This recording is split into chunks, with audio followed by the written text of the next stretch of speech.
First and foremost, only of all praises, all honor and all glory unto the Heavenly Father, Yahweh, Ba'ashem, Yahushai, Ba'ashem, Kakadash. And I want to give double honor to the apostles, the bishops, the elders, the GMS.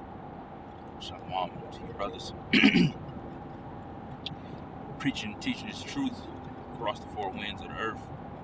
And I want to go into a movie review. Just talk about it and a couple of things that I took away, right? And then close out. But last night, I watched the movie called The Long Walk, right? Which there's going to be maybe a little bit of spoilers because I got to get the point across. So if you haven't seen it or planning on seeing it, just be warned, right? That there's going to be spoilers. So the movie, just give pretty much about what the movie's about.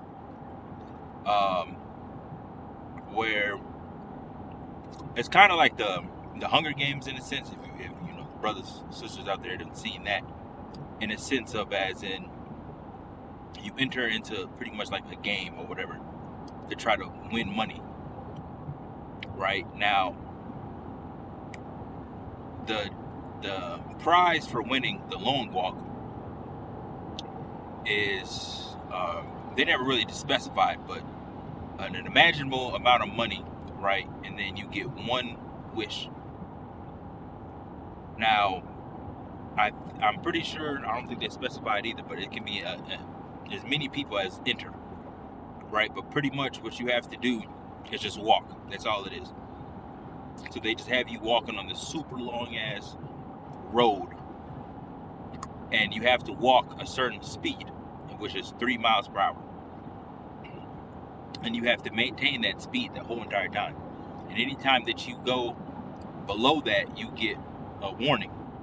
And I think it's up to 4 warnings. The 4th warning is when they shoot you, they kill you, right?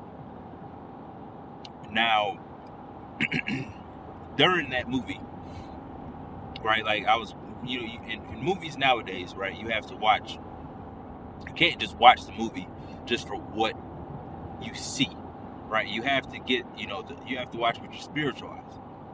You have to get something, you know, you can feed your spirit through these movies, right? A little bit. You can get, you know, something spiritual, I should say, from the movies, right?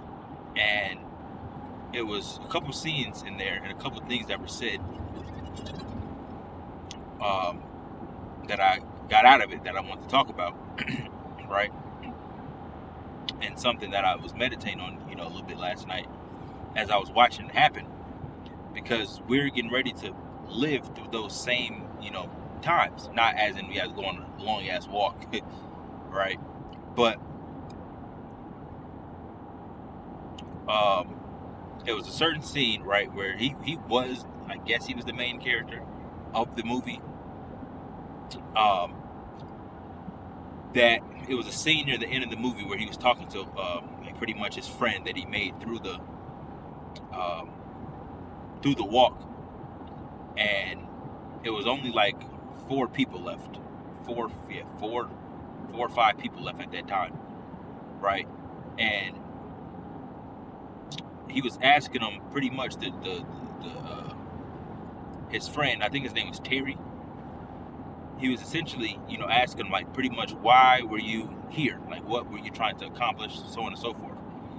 And he went through kind of the reason why he was here, because his dad, right, his dad knew a lot of information, like inside information about, you know, what was going on pretty much. It wasn't really a post-apocalyptic world, and that's why I said it's kind of like Hunger Games. Hunger Games is kind of post-apocalyptic, kind of not, but they were in situations where a lot of people were in poverty, right? The world was still functioning, but it was a lot, like a lot of people were in poverty, right? And that's kind of how Hunger Games is essentially. It's not really post-apocalyptic. It is, but it's not.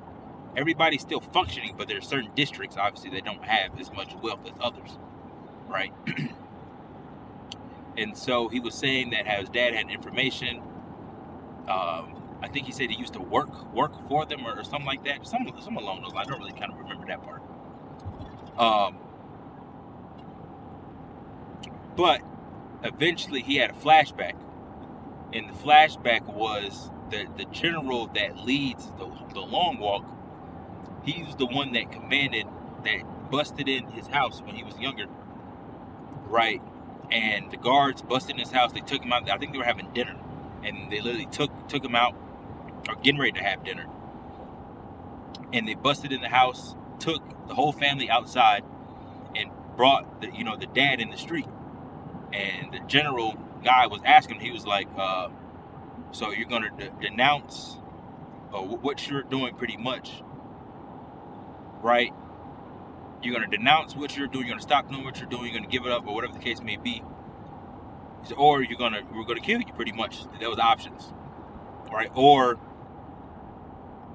pretty much start following their ways. And the dad, he stood up and he looked him in the face, and he was like, I forgot exactly what he said, but he was like, he looked at his son. He was like, son, he was like, do the right thing, or something like that.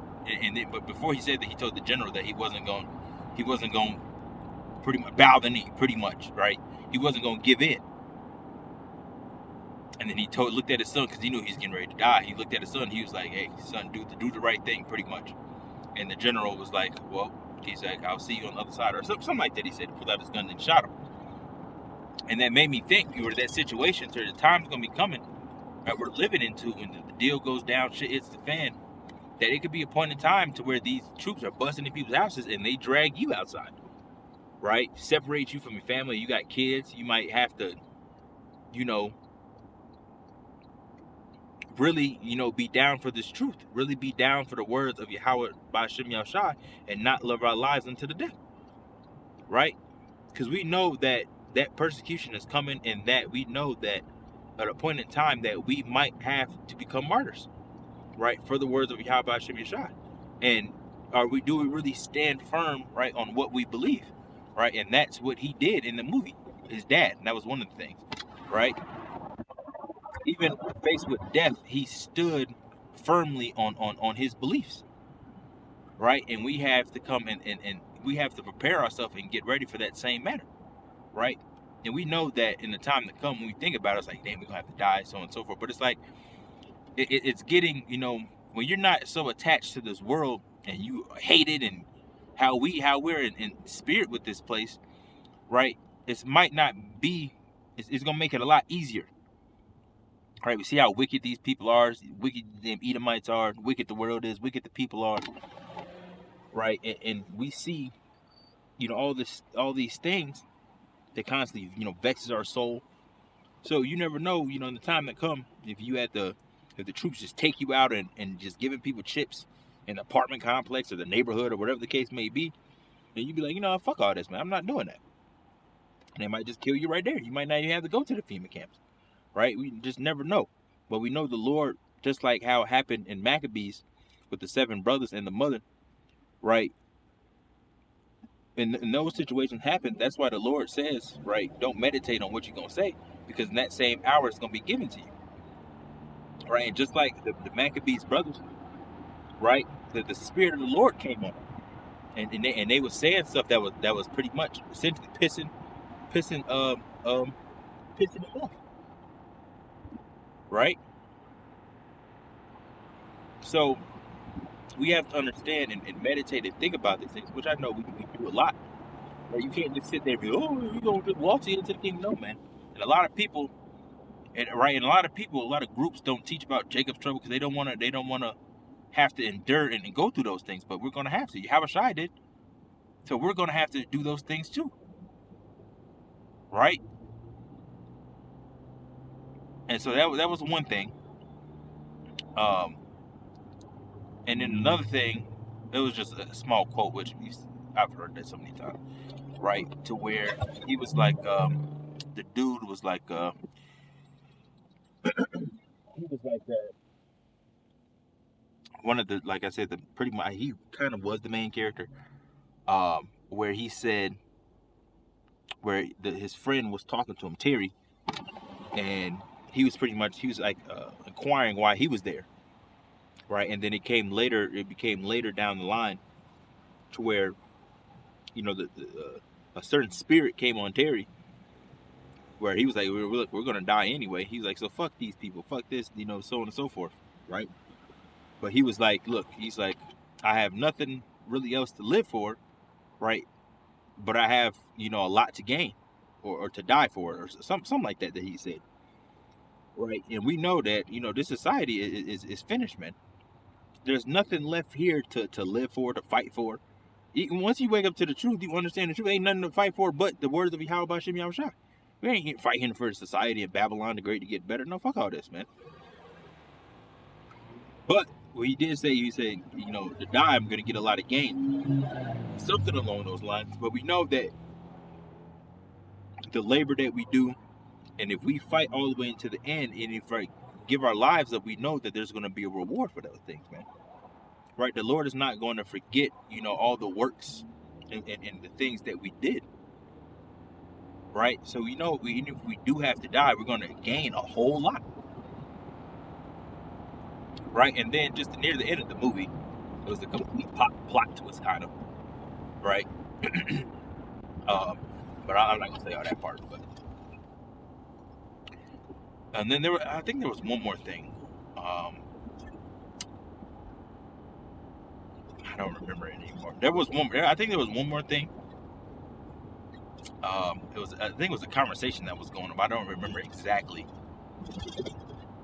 I don't remember exactly what it was anymore. But no, it was one more thing. But those two pretty much, you know, sum it up, right? But then I want to get this Revelation 20, and then I want to get this Esdras, second Esdras, and then I'm gonna close out, right? Revelation 20:4. It says, and I saw thrones, and bear with me, I'm doing an in transit. It says, and they sat upon them,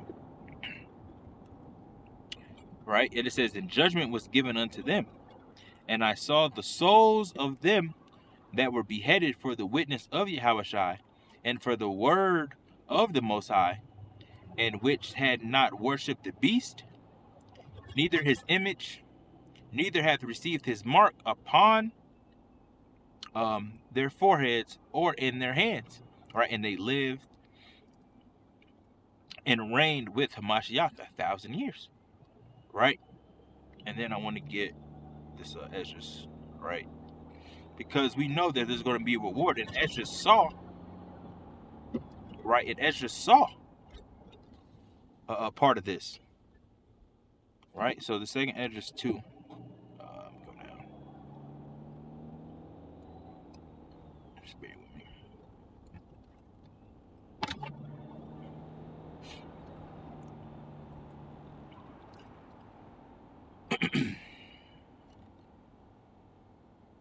Like I said, I'm doing it in transit, so I'm gonna pay attention. I'm getting ready to get on the highway though. It's kind of an empty highway, so it's gonna be good.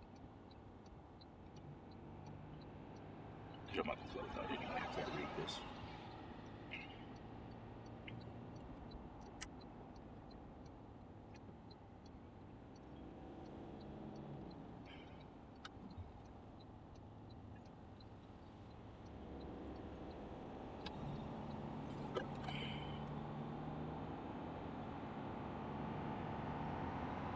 Okay.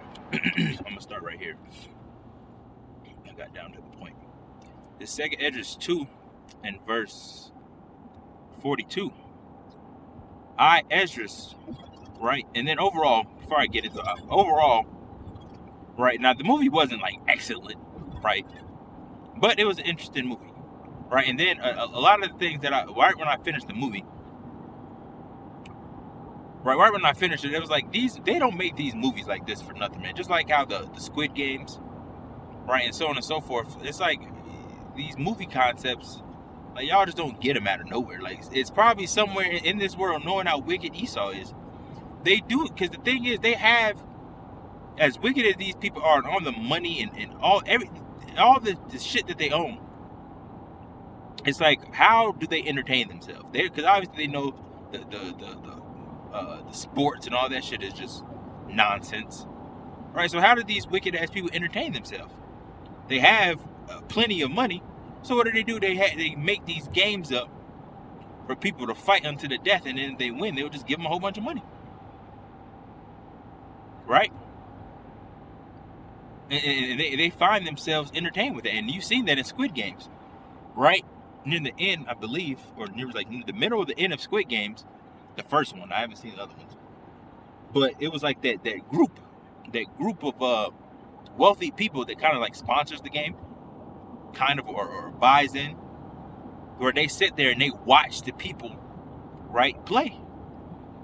Right, they had the weird, the animal mask and so on and so forth, right? And so these things are not just concepts that just pop up. Like, these people got somewhere in the earth that they're making people do shit like this, man. And I won't be surprised if they got people doing a long walk, and then the last person alive, they still kill him. That's just the type of people Esau is, man. But let's keep going, right? 2nd Esdras 2:42. And I, Esdras, saw upon the mount, right, upon the Mount Zion, a great people whom I could not number, and they all praised the Lord with songs.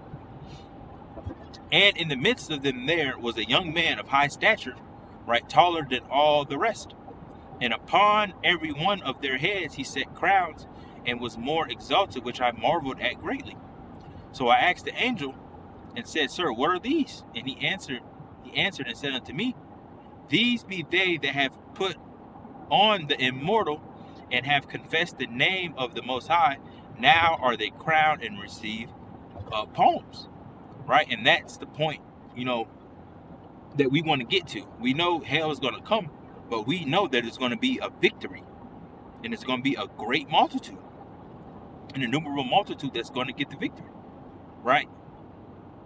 We know about the 144,000, but the rest of the one, there's an innumerable multitude. We don't know how many people's going to make it, right? It's going to be a lot of people, but it's going to be way more people that die than that's going to be saved. That's going to make it out of here. And we know that we're going to have to stand stiffly, and that's the point that I'm going to get, right?